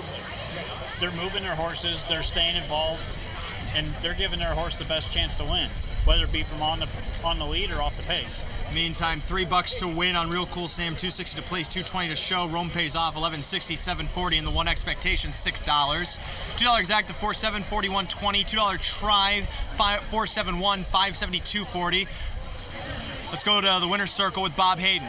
Bred the horse, Real Cool Sam. How'd we come about that name again, Jules? We named him after Sam McKee, who was a real good friend of mine. He used to come down to the apron and watch me walking around as nervous as I was. Why are you nervous? The horse is undefeated. I understand that, but I'd like him to stay that way, so I figured my pacing will help. You just set a world record for a gelding. Cooler Schooner set the world record, too. You got a couple of them here. That's right. That's great. That's out of the same family. You just gave us something to root for in the Hambletonian next year. I hope so, as long as he stays solid. Now, you're the only owner today that's got an undefeated colt and filly on the card? Yes, I hope so. What about the filly in the Oaks? Well, I expect a lot from her, maybe too much. Okay. I mean, she's in tough. Jules Siegels, great seeing you. Thanks for the name. Thanks for the win. Maybe we'll see you back. Okay, Bob. Okay, Rod, I want to reenact what we just saw there. You be Bob Hayden, I be Jules Siegel. Ask me questions. No. I love the enthusiasm he had. That's the point. He's got enthusiasm, but he also has great horses. Yeah. It sounded very much like he was just trying to... He's got charisma. The other thing, too, it's like, how many questions do you ask me when I have the best horse in the race? Yep. But even him, he said he may have too high of expectations for Millie's possession. We keep hearing that. We keep hearing the connections of this filly trying to downplay themselves. Maybe because they realistically see it's a tough spot. Yeah. Who knows? Interestingly enough, though, this next race, Shady Daisy. I was about to say the Shady Daisy Memorial. It's not the Shady Daisy Memorial. What do you need, Russ? Real quick, I want to say something real quick. Okay. I want to give a shout out to Joseph Jaycox on for the show today. Oh, yeah. He wanted me to explain to the public about Trillian's Hanover real quick before we discuss this whole race. He really likes this horse, but he wanted to ask my opinion. Yes, he had a nice win in a 5-year-old under Mount Winners of 4 at 2-5. That was good and everything. And then the Shea Lee, he was first over, but just didn't have no pop in the stretch. And then in the Lance Constellation, got second to Rockin' Philly. You know, he's going to have to race a super race, and there's too many good horses in this race, and you got to beat Warwick U-Boot and Tall Drink Hanover and Stolbridge Soul and Treacherous Rain. It's going to be kind of hard. I mean, you're going to get a great price on the horse, but I don't see the horse winning. But if you want to bet him, go for it. But she's at least coming off a win. Right. So from Jackson, Michigan, hello. I was gonna mention too. I don't know what the price is on her right now. You can pull up the race feed. 4-1. Race feed's frozen. We'll fix that in a second. But I caught up with Tony Alagna earlier. Yep. To talk about mainly pilot discretion, because we're already coming up to the first Hambletonian elimination. That's in race 8. Yeah. It's already race 6. We're getting there. Sandwiched between is the Sam McKee Memorial. I shouldn't say sandwiched because that race in and of itself is one of the best races on the card. Hopefully will be one of the best betting races on the card. Yeah. But I not only talked to Tony Alagna about pilot discretion, but listen towards the end because there's some important information about his filly in this race, Treacherous Rain. Trainer Tony Alagna of Illinois fame turned harness superstar, I would say. Tony, you're now... I was just talking with Jim Campbell, a guy who trains mostly younger horses. You've done really well with younger horses as of late in your stable, but of course, one of the main horses you have coming in today, Pilot Discretion, at 2, never really got too many starts, but then has really blossomed into his 3-year-old season. How come he only raced so many times at 2? We really liked him training down last year as a 2-year-old. We took our time with him. He had a little bit of an issue with his front feet early, so when we took him down to Lexington, he really shined over that track. We had plans to bring him up here. We entered him into kindergarten, tried to get a race in him before the Valley Victory, and he got sick, so we had to scratch him. We tried to enter him back. He got sick again, so I said, okay, it's time to pull the plug. So we turned him out, brought him back this year in Florida, and I mean, he trained back phenomenal. So we were very optimistic coming into this year that we'd done the right thing and that he'd come back and be a good 3-year-old for us, and he's paid us off in dividends. That's interesting to hear that he got sick so often, and it seems like as a 3-year-old he hasn't had those kind of issues. Is that just something that comes with a horse growing up? I had a little bit of around Breeders' Crown last year. There was a lot of sickness going around. Everybody had it. It hit my horses right at Breeders' Crown time. I had a lot of horses won eliminations and were no good in the final of the Breeders' Crown last year. Tall Drink Hanover, Captain Trevor. So it kind of went through my barn just at the wrong time, and he was one of the ones that happened to get it because he never really had any health issues up until that point. So I think it was more just circumstances more than him because he's been very good this year. Well, and then that last start, too, he was just a victim of the pace, got caught behind slow fractions, had to close in. So I feel like some people are going to make the mistake to toss him out when really he's probably just going to be better today, right? I agree 100%. You know, they forget the start before that. He did all the work and was second to Green Shoe in 1 mile and 50 and 3 out here. And, you know, I told Andy by design, it's a $50,000 purse. Of course, we want to win. We want to win every time we put one on the track. But I didn't want to put the horse on the front end again after we just done it in the Dancer. I felt like he needed to race one start off the pace to give him a week off to set him up for this race today. So, you know, I think people look at that like, he was third, you know, blah, blah, blah. But I think that we did the right thing, and hopefully it pays off today. It's interesting, too, because another horse you have today, Treacherous Rain, also entering in off a bit of a clunker start. But you look at the line, she left, she pulled first over, she made 2 moves. She didn't really race bad at all. Yes, and she bled. So today's her first start on Lasix. I think it'll help her as well. And, you know, she's never been good doing that kind of work, you know, but who is? I mean, very few horses can do that, especially at the Meadows. So, you know, I just have to toss that one out, and hopefully she's on her A game today. Well, Tony, races are starting in like 70 minutes. You probably got to get like a rib steak in the backstretch or something. It's a long day. It's a long day. And then I'm going to head to Lexington this afternoon. Once we're finished, I'm going to drive partway to Lexington today because we start the Sire Stakes next week. So I'm excited to get down there and get started. Tony, when do you rest? In the winter in Florida. At least you get some, Tony. That's right. Thanks so much. I appreciate the Great time. talking to you. Enjoy your... Well, as we see here, they are parading for the Shady Days. That was my interview with Tony Alagna, talking mainly about pilot discretion. He races in the second Hambletonian elimination. That's race number 9. But I did want to touch on his filly, Treacherous Rain. He made an important note that she bled in that division of the Audio Volo, so that explains partially why she finished so poorly, but also, too, that was her first start in a month. She made 2 moves. She pulled first over around that final turn. It makes sense that she bled then, considering that she finished as empty as she did, because she typically has a second gear that she rolls into. And right now, if we look, she's 5-1. That's not a bad price at all. That's an overlay. No. 5-1 is a great price on Treacherous Rain right now. I knew you weren't going to get that morning line at 8-1. There was no chance of that. You know, like you said, she didn't finish that well in the Audio Volo last week, but bleeding, that's a really good race still. So you add Lasix today, she should be better, and I'm more of a proponent of adding Lasix second time, but the additional Lasix, I mean, you have to throw her in your tickets. As we see here, Bestseller Hanover, the 6 parading. I shouldn't say what do we do. Let me phrase it this way. We know this division has 4 A horses and everyone else. Right. How realistically do we think any of these other horses can get into contention? Like Trillian's Hanover, like J.K. Marty says, like Bestseller Hanover, because they all are second rate on a class level. Right. But at the same time, to make any money off this race, you need one of them to sneak in. Otherwise, it's just going to be you, Butte, Tall Drink, Stonebridge Soul, Treacherous Rain, the big 4 we already know about. Right. Well, I think the key here is all the early speed. Okay. So you have horses like Tall Drink and Stonebridge Soul, Bestseller Hanover, Treacherous Rain. All these horses like to leave and be up close. So we saw a little bit of versatility from Treacherous Rain last time, even with the bleeding. But for me, the key is the favorite, the likely favorite, I think. Warwick Butte. She's currently 9-5. She has the same move every single race. She kind of gets away close and then moves at the quarter pole. So if she gets a soft half, I mean, the race could be over if she gets a real soft half. But I don't think it's going to be a very soft half, though. I don't think so either. I still feel Warwick Butte's the horse that messes the race up because they drive her overconfidently. Well, no, she's very hard to drive. And when we were back at Pocono, I had talked to Yannick about her. And I had mentioned she looks like a difficult filly to drive. And he said, yeah, absolutely she is. Because she's a horse, she's a very nice looking horse, but her gait isn't the best.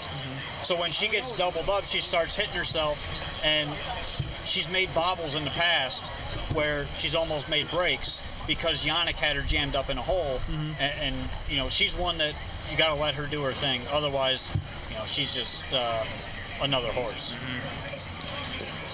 Almost 60 seconds to go here. I want to touch on one thing. Go ahead. We should remind the public that next week is the Dan Patch $300,000. It's an invitational. Yes. Over at Hoosier Park. We will be there live for the race. That starts, post time I'm pretty sure is 6:30 p.m. if I'm not mistaken. Yes. Yeah, 6:30 p.m. on that Friday evening, so we'll go live around 6. You can watch the draw for the Dan Patch live on, I imagine, Facebook, their social media pages and such like that. That will be this Tuesday, August 6th at 6 p.m. That, again, the draw for the $300,000 Dan Patch Invitational, which we will be live at Hoosier Park for on Friday, August 12th. Well, Ray, countdown clock's ticking. I'm gonna go with Stonebridge Soul like I did at the Meadowlands Pace a couple weeks ago, and right now that horse is currently 8-5. I think that's a great price on that horse right now. And if you're trying to get some coverage underneath, definitely use Tall Drink Hanover for second, Treacherous Rain, maybe even odds on St. Lucie. You know, I was just about to mention that if you're betting any sort of exotics, she seems like the horse to throw on underneath because she's currently 28-1. She has that outside post. Right. Outside hasn't been doing terribly on this track so far. Not today, right? Especially if she can get into some kind of flow, which I imagine whoever pulls here, it's going to be one of the big four, and they are more than capable of advancing an outer tier. Right. To bring a horse like Odds on St. Lucie or any of these other ones. I will say this: I don't think Warwick Butte's going to get anything in this race. I don't think so either. I feel the fact that Treacherous Rain is 5-1 is the overlay of the race. I would bet her to win and then bet some exotics with her on top. It's a fair price at 5-1. Yeah, I agree. 5-1 is a really good price. Second start off the layoff. First start on Lasix. The fact that she beat this group in the Fan Hanover and she returns to the bigger track. This is absurd value. Currently on the Tony Alagna training, as they had the countdown clock rolling for no reason. Yeah, they're all turning to the gate now, so okay. They were just practicing the countdown clock. We should be about a minute or so to post. The last horse just went behind the gate but it's like a backpack. to turn, so the sixth race and the starting gate's moving now. Well, we see here Odds on St. Lucie just making her way around the final turn. She's currently on the board at 32-1. Again, 5-1 on Treacherous Rain. Real quick, because after this race I'm going to be leaving, I'm going to give you guys my Hambo elimination winners.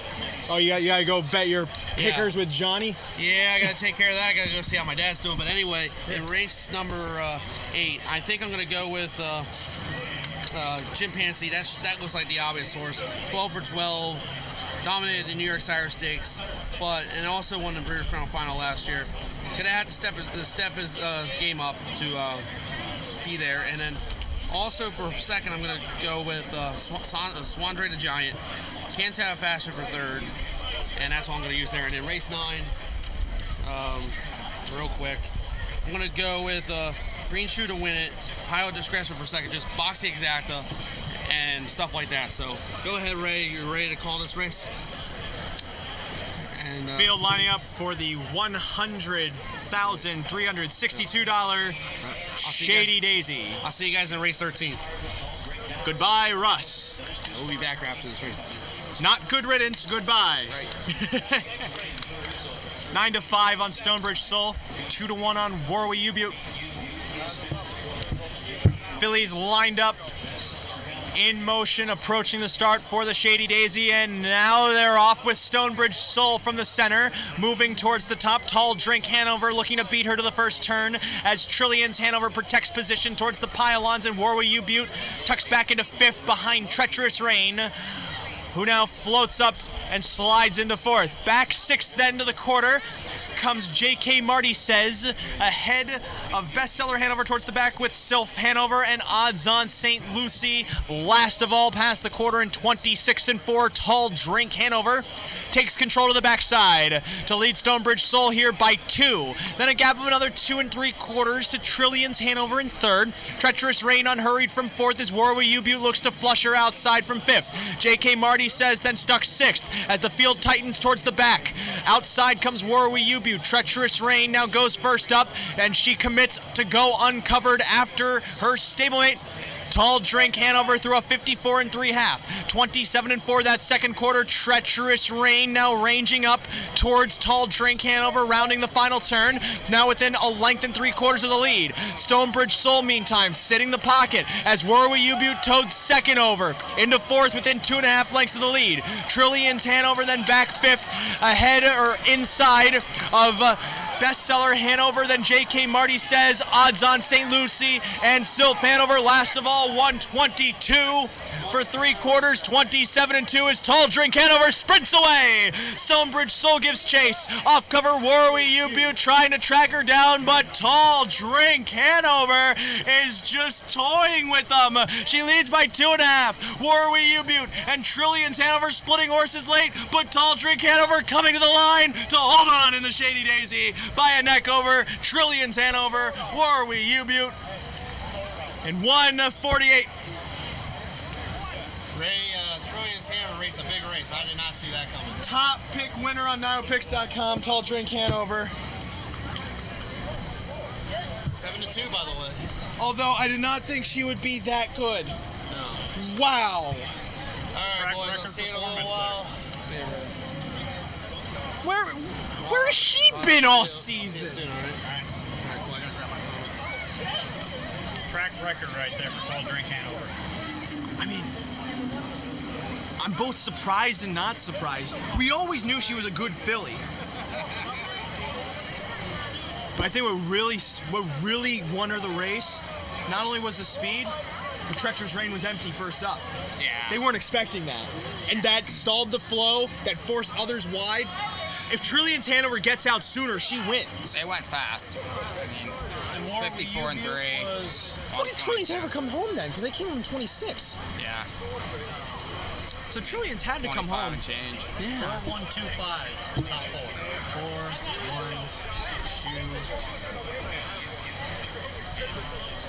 Yeah, boy.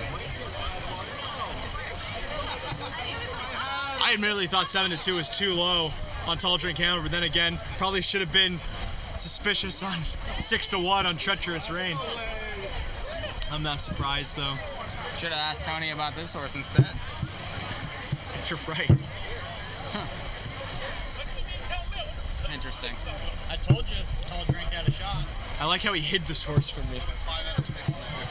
He had every chance to tell me about her. A lot of chalk in that pick 6. Yeah. Hand me that drink over there. That was my warning. I was worried that this sequence would chalk out. I imagine for 20 cents it's paying like $30. No. That less than that? 60,000 in the pool. It's a pick 6. It's all favorites. We're gonna see here in a minute. My guess would be about really, $1,200. You're kidding me. Yeah. I'm gonna say it's gonna be good. Kidding I'm me. gonna say it's gonna pay right around 800. You guys are so off. There's no way. All right. Still need 6 winners. You got Hypnotic AM. You got Real Cool Sam. Oh, Mission Accepted. I forgot he won. Okay. Now I forgot Mission Accepted won the third race. That definitely knocked people out. It paid $628. Okay. For some reason, I totally forgot the Vincennes happened. That was the only price today. Yeah. So this one's a decent price. Yeah, you get $9 here. Yeah. So high five in the next race. Yeah, so we got to try to structure a ticket here. You got to pick a winner. If you want to go take a walk, go ahead. This carryover for this high five is $7,084. Now's a good time to do that because you got the Hambletonian coming up. Somebody hit it last week, I believe, or 2 weeks ago, something like that. We can handle this for a while. We'll be taking a break after this race, by the way, before the first elimination for the Hambletonian. Short little timeout. But yes, because they will. How much time do we have here? Until this Next race, 11 minutes. So, 20 minutes. I'm just waiting for the prices. And also winner circle reaction from Tall Drink Hanover. 940 to win, 520 to place, 320 to show. Trillions Hanover 940, and then